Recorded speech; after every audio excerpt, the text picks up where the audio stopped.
Միքայել Սրբազան անապահ վիրահատության կարիք ունի եւ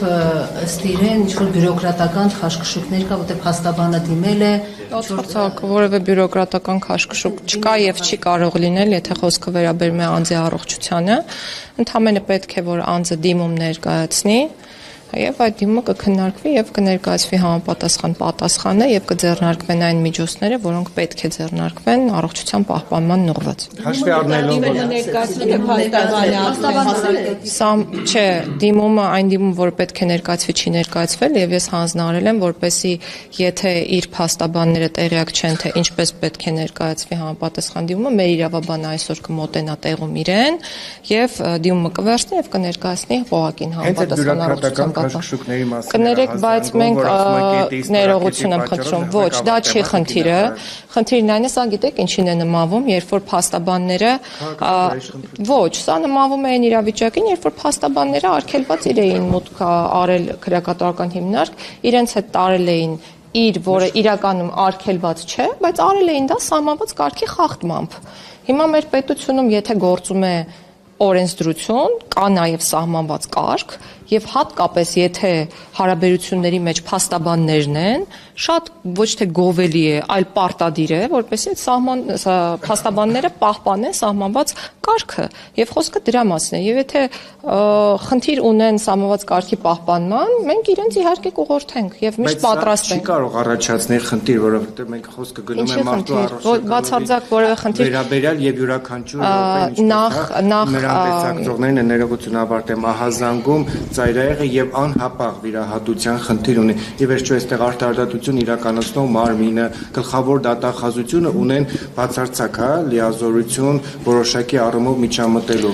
Որևէ ծայրահեղ առողջական խնդիր այս պահին առկա չէ, հատկապես արձանագրված, ոչ, ես խոսում եմ փաստերի մասին։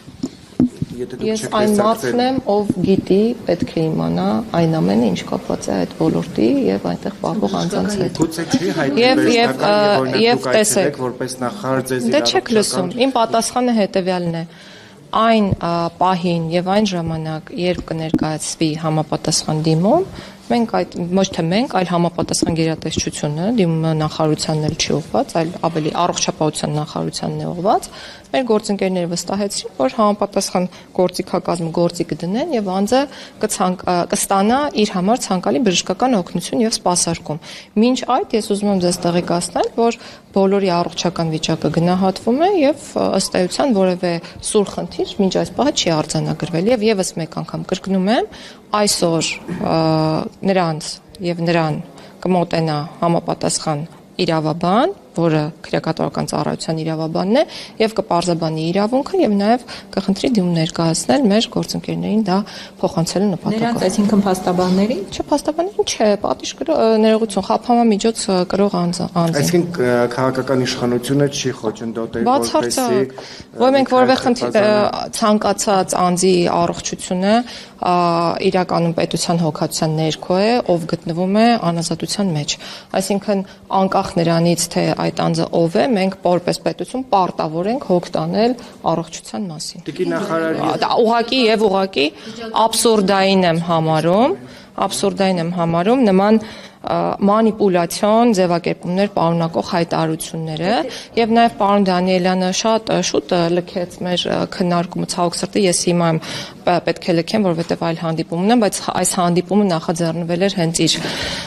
խնդրանքով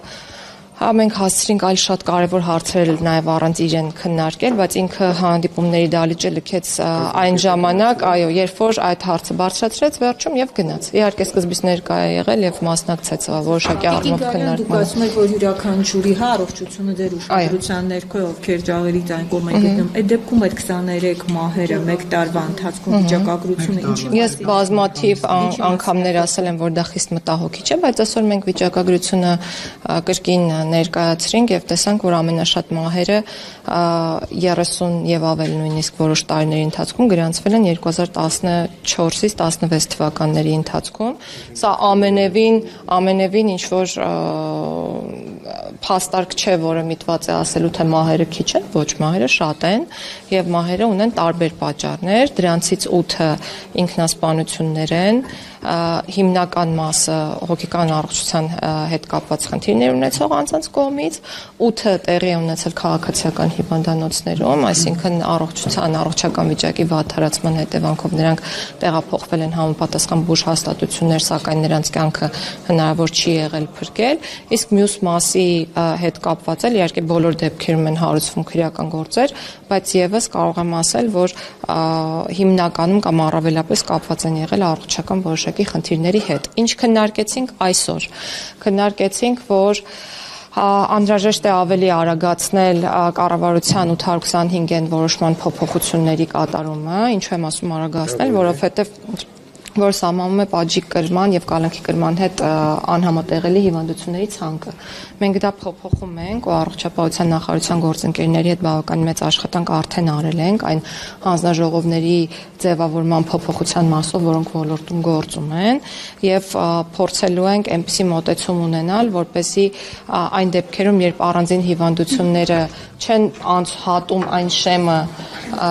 որոնք համապատասխանում են կոնկրետ հիվանդությանը, այդ ցանկում նշած, հնարավոր լինի գնահատել նաև հիվանդությունների համակցությունը, որպեսզի այդ համակցության առկայության դեպքում անձինք կարողանան հավակնել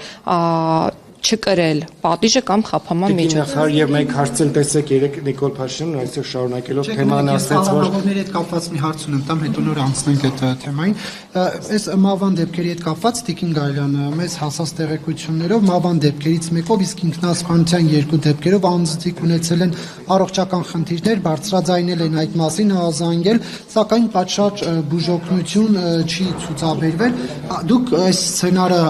բացառում եք, որ կալանավորը կամ ազատազրկվածը խնդրի մասին ասի։ Ես որքանով որ ինձ է զեկուցվում եւ ես խնդիր չունեմ մտածելու, որ զեկուցվում է սխալ, յուրաքանչյուր կոնկրետ դեպքի պարագայում առողջապահության նախարարության մեր գործընկերները շատ հրատապ արձագանքում են։ Եվ նման իրավիճակներ չենք ունենում, որ մեր գործընկերները հապաղեն բժշկական օգնություն ցուցաբերելիս։ Մենք այդտեղ 2 գերատեսչությամբ ենք հսկողությունը իրականացնում եւ շատ լավ համագործակցություն ունենք արագ արձագանքի ձևավորման համատեքստում ու այդպես էլ աշխատում ենք։ Տիկին եւ Նիկոլ Փաշինյանը 3 Գյումրիից վերադառնալուց հետո գրառում էր արել, որ քանի որ 301 թվականին հայրաքելական եկեղեցին ստեղծվել է պետության կողմից, կա օրինակ իր կողմից կա գաղափար, որ 10-55 բոլոր կարդացել եք վստահաբար գրառումը, այսօր էլ ասում էր, որ դրոշ պետք է տեղադրվի։ Սա արդյոք Սամոյանը հակասող չէ, սա արդյոք խնդրահարույց չէ։ Եթե տեսեք դուք միշտ հարցերը տալիս եք 2 տարբեր ձևակերպումներով, մեկը արդյոք եկեղեցին պետության մաս չի եւ սահմանադրությունում, քանի որ նշված է արդյոք եկեղեցականների գործերին միջամտելը չի նշանակում սահմանադրական կարգի տապալում, դա հասկացանք, որ ոչ, արդեն հիմա հարցի երկրորդ կողմից եք տալիս, ասում եք արդյոք դրոշ տեղադրելը իսկ ինչ որ մեկը հերքում է, որ պետության կողմից է հիմնադրվել եկեղեցին ի վերջո եւ ճանաչվել որպես պետական կրոն։ Տեսեք, չէ, շտադրում, չէ, պետությունը որոշել է, երկու առաքյալների։ Պետությունը որոշել է, որ պետական կրոն է։ Այո, բայց ոչ թե եկեղեցին։ Դե հա, եկեղեցին չի հիմնադրել պետությունը, բարձ է։ Ես կարծում եմ նպատակը եւ գաղափարը մեր պետության, պետականության գիտակցման, պետության ամրության եւ միասնականության գիտակցման մեջ է։ Եվ յուրաքանչյուր կազմակերպությունում էլ, այդ թվում եւ կրոնական հատկապես եկեղեցում, քանի որ եկեղեցու դերը ընդգծված է սահմանադրությամբ, ինչու չեն կարող լինել Հայաստանի Հանրապետության դրոշները եւ ինչու չի կարող հնչել Հայաստանի Հանրապետության օրհներգը։ Դուք ինքներդ եք ասում, դա գաղափար է։ Այո, դա գաղափար է, որը հնարավոր է իրացնել եւ գուցե չիրացնել։ Կառավարության նիստերն էլ պետք է տերունական աղոթքով սկսվեն։ Ես նման տեղեկատվության չեմ տիրապետում, բայց դեմ չէի լինի, եթե անկեղծ լինեմ։ Բայց օրինակ ԱԹ-ից նախարար ունեք, ոնց պետք է։ Դե այդ դեպքում ես ասում եմ, ես դեմ չէի լինի եւ պատասխանում եմ իմ փոխարեն եւ քանի որ հարգում եմ այլ անձանց իրավունքները, ես որպես իրավաբան վերջում բարձր է որ ինչ որոշման կողմնակից կլինեն։ Չէ, հակառակն եմ ասում, քանի որ կան մարդիկ, որոնք ունեն այլ կողմնորոշում կրոնի եւ հավատքի հետ կապված, իսկ մեր երկրում գործում է ազատության իրավունքը, կրոնի, խղճի, մտքի, դավանանքի եւ այլն։ Ես այդ իրավունքի պաշտպանության կողմնակիցն եմ միշտ։ Եվ Տիկին Գայլյան, կներեք, այնինչ տեղի ունեցավ, հեսա վերջացնում ենք 7 վերք եկեղեցում, հա, պատարակի նախորդ օրը դռները այսպես ասած պլոմվեցին, որևէ մեկի մուտքը թույլ չէին տալիս հոգևորականներից Շիրակի թեմի հետո տեսնում ենք, որ եկեղեցու ամբողջ դռները պետական պապանության ծառայությունների կողմից վերահսկվում էր եւ միայն մեկ տեղից օրինակ հնարավորություն կար եկեղեցի մտնել։ Այս ամենը արդյոք խնդրահարույց չէ գնալ եւ տվյալ հոգևորականին ասել քո սպասավորման վայր մի մտի, դա նույնն է, որ կան նախարարություն եւ չթողեն ձեզ մտնել նախարարություն եւ ինչ որ մեկը ձեր փոխարեն նախարարի պարտականություններ կատարի։ Իսկ ինչի մենք հետհայաց չենք նայում դրան նախորդող իրավիճակին։ Այսինքն, եթե հնչում են ինչ-որ արտահայտություններ, որ թույլ չի տրվելու պատարակ իրականացնել եւ ժողովուրդը հնարավորություն չի ունենալու իրացնել իր իրավունքը մասնակցել պատարակին, մենք խոսում ենք այն երևույթի մասին, որը միտված է այդ խնդիրը կամ հնարավոր խնդիրը չեզոքացնելուն։ Իմ պատասխանը դա է։ Եկեք բոլոր երևույթներին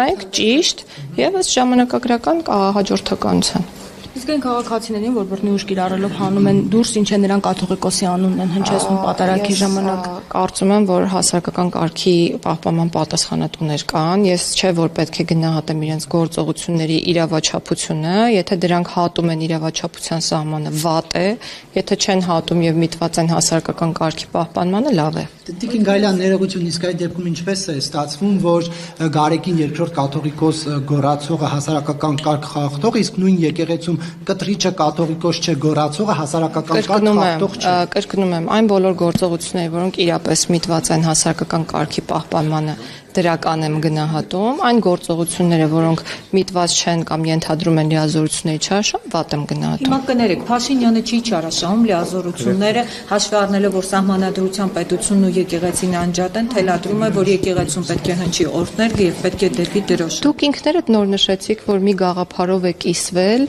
եւ գաղափարով կիսվելը դեռ թելադրել չի նշանակում։ Ես առաջարկում եմ, երբ որ կնկատեք որևէ թելադրանք ապագայում, նորից այս հարցը բարձրացրեք։